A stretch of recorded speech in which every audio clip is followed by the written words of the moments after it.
Lagu rusak ಪ್ರತಿಯೊಂದು ಕೋಣವು ವಿಶಾಲ ಕೋಣಗಳಾಗಿರುತ್ತದೆ.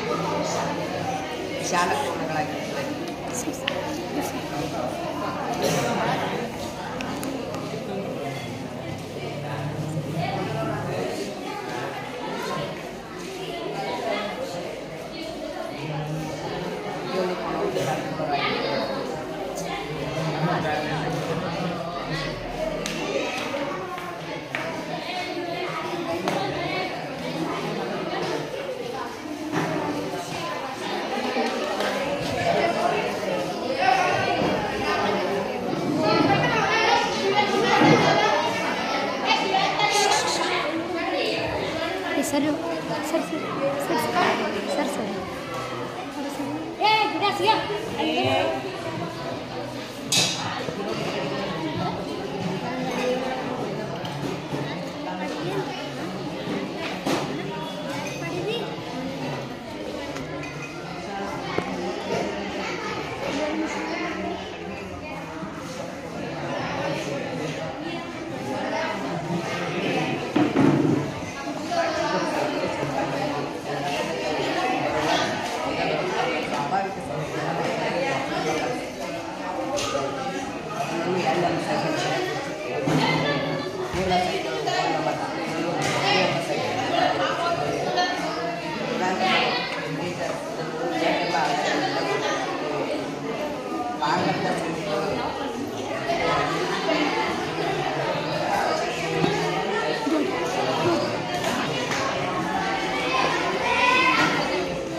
ನನ್ನ ಹೆಸರು ಭಾರತಿ ಬಂಗಾರಪ್ಪ ತಿದ್ದಿ. ನಾನು 9ನೇ ತರಗತಿಯಲ್ಲಿ ಓದುತ್ತಿದ್ದೇನೆ. ನನ್ನ ಶಾಲೆಯ ಹೆಸರು ಸರ್ಕಾರಿ ಪ್ರೌಢಶಾಲೆ ಜಾಗೂರು.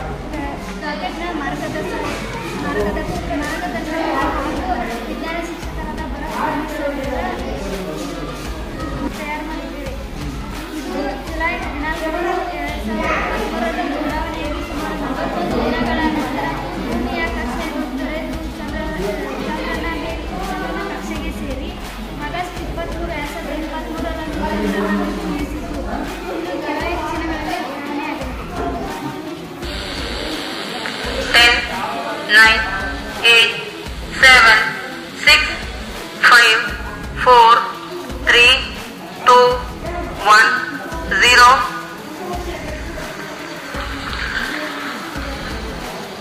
5 seconds. Lift off normal. Here we have a majestic lift off of LV-3M4 rocket carrying India's prestigious Chandrayaan-3 spacecraft. Prajwal और सफलतापूर्ण उत्थापन LV-3M4 रॉकेट का। यह भीमकाय रॉकेट आसमान को चीरते हुए अपनी भयानक दहाड़ से चारों ओर कंपन उत्पन्न कर रहा है, जिसे हम यहाँ महसूस कर सकते हैं। और यही दहाड़ है जो वैज्ञानिकों को रोमांचित करती है।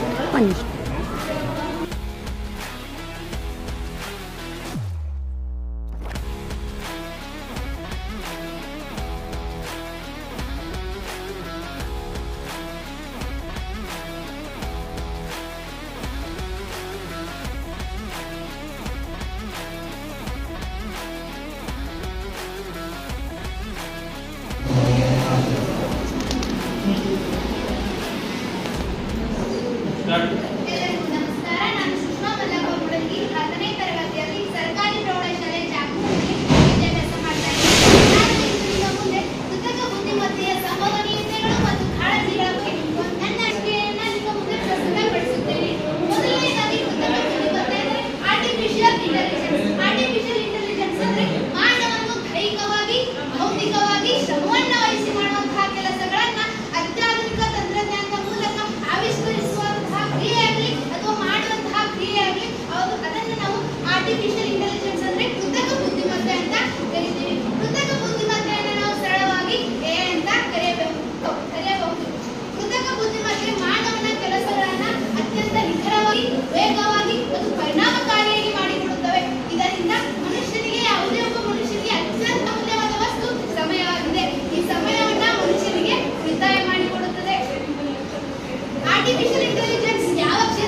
ಇಲ್ಲವಾಗಿದೆ. ಮಾನವನಿಗೆ ಎಲ್ಲಾ ಕ್ಷೇತ್ರದಲ್ಲಿ ಸಹಾಯ ಮಾಡುವ ಭರದಲ್ಲಿ ಈ ಎಐಯು ಆ ಕಾರ್ಯನ ಕೆಲಸದಿಂದ ದೂರ ತಳ್ಳುತ್ತಿದೆ. ಭಾರತ ದೇಶದಲ್ಲಿ ಐಟಿ ಮೇಲೆ ಉಸಿರಾಡುತ್ತಿರುವಾಗ ಈ ಕೃತಕ ಬುದ್ಧಿಮತ್ತೆಗಳು ಬಂದ ಮೇಲೆ ಅಲ್ಲಿ ಕೆಲಸ ಮಾಡುವವರ ಗತಿ ಏನಾಗಬೇಕು ಮತ್ತು ಅಲ್ಲಿ ಅವರ ಕುಟುಂಬದ ಗತಿ ಆದರೂ ಏನಾಗಬಹುದು? ಈ ಕೃತಕ ಬುದ್ಧಿಮತ್ತೆಯಿಂದ ನಿರ್ಮಿತವಾದಂತಹ ರೋಬೋಟ್ಗಳಿಂದ ಹೋಟೆಲ್ ವೇಟರ್ಸ್ ಕೆಲಸಗಳಿಗೂ ಸಹ ಕುತ್ತು ಬಂದಿದೆ. ಇದರಿಂದ ಸ್ನೇಹಿತರೆ, ನಮ್ಮಂತಹ ಬಡ ದೇಶಗಳಲ್ಲಿ ಇಂತಹ ಏನಾದರೂ ಸೌಲಭ್ಯ ಬಂದರೆ ಅಲ್ಲಿ ಕೆಲಸ ಮಾಡುವವರ ಗತಿ ಅದೋ ಗತಿಯಾಗುತ್ತದೆ. ಈ ಕೃತಕ ಬುದ್ಧಿಮತ್ತೆ ವಿದ್ಯಾರ್ಥಿಗಳ ಜೀವನದಲ್ಲಿ ಉಪಯೋಗವಿದೆ, ಆದರೆ ಅದರಿಂದ ಹಾನಿಯೂ ಸಹ ಇದೆ. ಯಾಕೆಂದರೆ ಶಿಕ್ಷಕರು ಶಾಲೆಯಲ್ಲಿ ಹೇಳಿದ ಪಾಠ ಮತ್ತು ಮನೆ ಕೆಲಸವನ್ನು ಮಕ್ಕಳು ಮನೆಗೆ ಬಂದು ಆರ್ಟಿಫಿಷಿಯಲ್ ಇಂಟೆಲಿಜೆನ್ಸ್ ಅಂದ್ರೆ ಚಾಟ್ ಜಿಪಿಟಿಗಳ ಮೂಲಕ ಎಐ ಟೂಲ್ ಮೂಲಕ ಕಾಪಿ ಪೇಸ್ಟ್ ಮಾಡಿದರೆ ಅವರ ಯೋಚನಾ ಶಕ್ತಿಯನ್ನೇ ಕಳೆದುಕೊಂಡು ಬಿಡ್ತಾರೆ. ಅವರ ಮೆದುಳಿಗೆ ಕೆಲಸವೇ ಇಲ್ಲದಂತಾಗುತ್ತದೆ. ಹೀಗೆ ನಡೆದರೆ ನಮ್ಮಂತಹ ಬಡ ದೇಶಗಳಿಂದ ಹೊರಹೋಗುವಂತಹ ಪ್ರಜೆಗಳು ಅಂದರೆ ಮುಂದೆ ನಮ್ಮ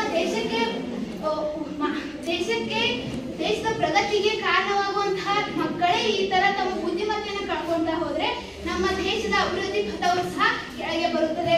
ಈ ಎಐನಿಂದ ಅತ್ಯಂತ ಸ್ವಯಂ ಕೃತಕವಾಗಿ ಚಾಲ್ತಿಯಲ್ಲಿರುವಂತಹ ಶಸ್ತ್ರಾಸ್ತ್ರಗಳನ್ನ ಅದು ತಯಾರಿಸಿ ಯಾರನ್ನು ಬೇಕಾದ್ರೂ ಕೊಲ್ಬಹುದು. ಸ್ನೇಹಿತರೆ, ಯಾರಿಗೆ ಬೇಕಾದ್ರೂ ನೀವು ಶಿಕ್ಷೆ ಕೊಡ್ಬೋದು, ಎಐಗೆ ಶಿಕ್ಷೆ ಕೊಡಲ್ಲ. ಸಾಧ್ಯವೇ ಇಲ್ಲ. ಅಂದ್ರೆ ಈ ಮಾನವನೇ ತನ್ನ ಸ್ವಾಭಾವಿಕ ಬುದ್ಧಿಮತ್ತೆಯಿಂದ ತಯಾರಿಸಿದಂತಹ ಈ ಕೃತಕ ಬುದ್ಧಿಮತ್ತೆ ಆತನನ್ನೇ ಒಂದು ದಿನ ವಿನಾಶದ ಅಳಿವಿನ ಅಂಚಿಗೆ ಕರೆದುಕೊಂಡು ಹೋಗುವಂತೆ ಈ ಎಐ ಬೆಳೆಯುತ್ತಿದೆ. ಈ ಎಐಯು ಮಾನವನ ನೈಸರ್ಗಿಕ ಬುದ್ಧಿಮತ್ತೆಯಿಂದ ಸೃಷ್ಟಿಯಾಗಿದೆ. ಆತನನ್ನೇ ಮತ್ತು ಅಳಿವಿನ ಅಂಚಿಗೆ ಒಯ್ಯುತ್ತಿದೆ ಅಂತ ಹೇಳೋದಾದ್ರೆ ಕೊಡಲಿಯ ಕಾವು ಕುಲಕ್ಕೆ ವೃತ್ತಿ ಎಂದು ಹೇಳ ಬಯಸುತ್ತೇನೆ. ಸ್ನೇಹಿತರೆ, ನಾನು ಹೇಳೋದೇನೆಂದ್ರೆ ಈ ಎಐ ನಮ್ಮ ಮಾನವನ ಸುತ್ತಲಿರುವಂತಹ ಎಲ್ಲಾ ವಲಯಗಳನ್ನು ಸಹ ಆವರಿಸಿಕೊಂಡಿದೆ. ಅಂದರೆ ಯಾವ ಕ್ಷೇತ್ರದಲ್ಲಿ ಇಲ್ಲ ಅಂತ ಹೇಳಿದ್ರೆ ಮಾನವನ ಪ್ರತಿಯೊಂದು ಹೆಜ್ಜೆಯಲ್ಲೂ ಸಹ ಈ ಎಐ ಬಳಕೆಯಾಗುತ್ತಿದೆ. ಒಂಥರ ಹೇಳೋದಾದ್ರೆ ಎಐ ಮಾನವನ ಜೀವನದ ಅವಿಭಾಜ್ಯ ಅಂಗವಾಗಿ ಬೆಳೆದು ಬಿಟ್ಟಿದೆ. ಸ್ನೇಹಿತರೆ, ನಾವು ಎಐನ ಬಳಕೆ ಮಾಡೋಣ. ಅದರಲ್ಲಂತೂ ಎಐನ ಬಳಕೆಯನ್ನ ಎಲ್ಲರೂ ಕಡಿಮೆ ಮಾಡಿ ಅಂತ ನಾನು ಈ ಮೂಲಕ ಕೇಳ್ಕೊತೀನಿ. ಏಕೆ ಅಂದ್ರೆ ನಮ್ಮ ಮಾನವರ ವಿನಾಶಕ್ಕೆ ಒಂದಲ್ಲ ಒಂದು ದಿನ ಈ ಎಐ ಕಾರಣ ಆಗೇ ಆಗುತ್ತದೆ. ದೇಶದ ಎಐ ತಜ್ಞರ ಪೈಕಿ 5% ಎಐ ತಜ್ಞರು ಮಾನವನ ವಿನಾಶಕ್ಕೆ ಈ ಎಐ ಕಾರಣವಾಗುತ್ತದೆ ಎಂದು ಹೇಳಿದ್ದಾರೆ. Thank you.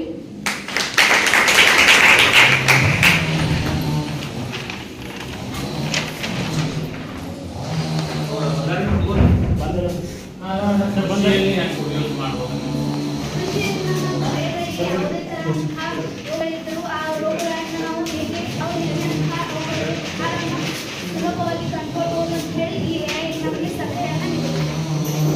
ಸಾರಿಗೆ ವ್ಯವಸ್ಥೆಯಲ್ಲಿ ಅಂದ್ರೆ ಈ ಎಐಗಳು ಚಾಲಕನಿಲ್ಲದಂತಹ ವಾಹನಗಳನ್ನು ಸಹ ಸೃಷ್ಟಿ ಮಾಡ್ತಾ ಇವೆ. ಇದರಿಂದ ನಮ್ಮ ಮನುಷ್ಯರ ಕಾರ್ಯದಲ್ಲಿ ಇವಾಗ ಅಪಘಾತಗಳು ಹೆಚ್ಚಾಗಿ ಸಂಭವಿಸುತ್ತವೆ. ಆದರೆ ಈ ಎಐಗಳು ಬಂದಿದೆ ಅಪಘಾತಗಳ ಸಂಖ್ಯೆಯನ್ನು ಕಡಿಮೆ ಮಾನವರ ಜೀವಗಳು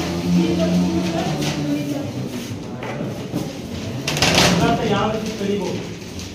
ಈಗ ಯಾವುದೇ ಒಂದು ವಸ್ತು ಮನುಷ್ಯನಿಗೆ ಮುಂದೆ ಯಾವುದೇ ಒಬ್ಬ ವ್ಯಕ್ತಿ ಚಾಲಕ ಬರುತ್ತಿರುವಾಗ ಅಲ್ಲಿ ಏನೋ ಒಂದು ಮಿಸ್ಟೇಕ್ ಆಗಿ ಅಪಘಾತದ ಸೂಚನೆಯು ನಮ್ಮ ಯಾವುದೇ ವಾಹನದಲ್ಲಿ ಎಐ ಇರುತ್ತದಲ್ವ ಅದಕ್ಕೆ ಸೂಚನೆ ಸಿಗುತ್ತದೆ. ಆಗ ಅದು ತಮ್ಮ ಅಲ್ಲಿ ಕೊಂಡಂತಹವರಿಗೆ ರಕ್ಷಣೆ ಕೊಡ್ಬೇಕಂತ ಹೇಳಿ ಅದು ಅವರಿಗೆ ಅಲ್ಲೇ ಸ್ಟಾಪ್ ಆಗುತ್ತೆ. ಅಂದ್ರೆ ಮುಂದೆ ಅದಕ್ಕೆ ಅಪಾಯ ಗೊತ್ತಿದೆ ಅಂತ ಹೇಳಿ ಅದಕ್ಕೆ ಗೊತ್ತಾಗುತ್ತೆ.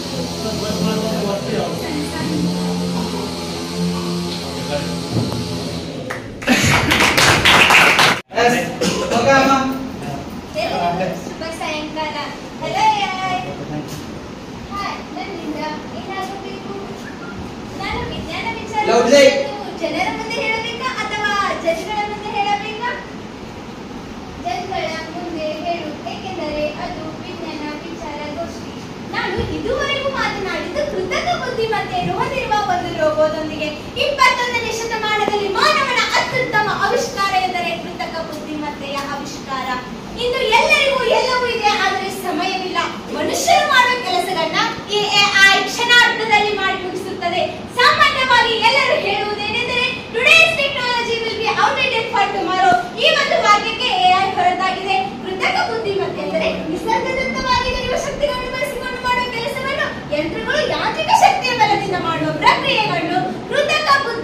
ಎಂದು ಕರೆಯುತ್ತೇವೆ. ತಾಂತ್ರಿಕ ಹಾಗೂ ವೈಜ್ಞಾನಿಕ ಆವಿಷ್ಕಾರಗಳ ಮೇಲೆ ಎಐ ಭಾರಿ ಪರಿಣಾಮವನ್ನು ಬೀರುತ್ತಿದೆ. ಇದರಿಂದಾಗಿ ಭಾರತದ ಎಐ ಆರ್ಥಿಕತೆಯ ಮಾರುಕಟ್ಟೆಯು 71 ಶತಕೋಟಿ ಮತ್ತು 2035ರ ಹೊತ್ತಿಗೆ 957 ಬಿಲಿಯನ್ ಮೌಲ್ಯವನ್ನು ತಲುಪುವ ನಿರೀಕ್ಷೆ ಇದೆ. ಕೃತಕ ಬುದ್ಧಿಮತ್ತೆ ಎಂಬುದು ಬೆಳೆದು ಬಂದ ದಾರಿ. 1950ರಲ್ಲಿ ಮೊದಲ ಬಾರಿಗೆ ಈ ಕಲ್ಪನೆಯ ಬಗ್ಗೆ ಜಾರಿಗೆ ತಂದ ವ್ಯಕ್ತಿ ಅಲಾನ್ ಟ್ಯೂರಿಂಗ್. 1956ರಲ್ಲಿ ಕೃತಕ ಬುದ್ಧಿಮತ್ತೆ ಎಂಬ ಪದವನ್ನು ಬಳಸಿದವರು ಚಾರ್ಲ್ಸ್ ಮೆಕಾರ್ಥಿ. 1956ರಲ್ಲಿ ಎಂಜೆ ಎಂಬ ಚಾಟ್ಬೋಟ್ನ ಪರಿಚಯ.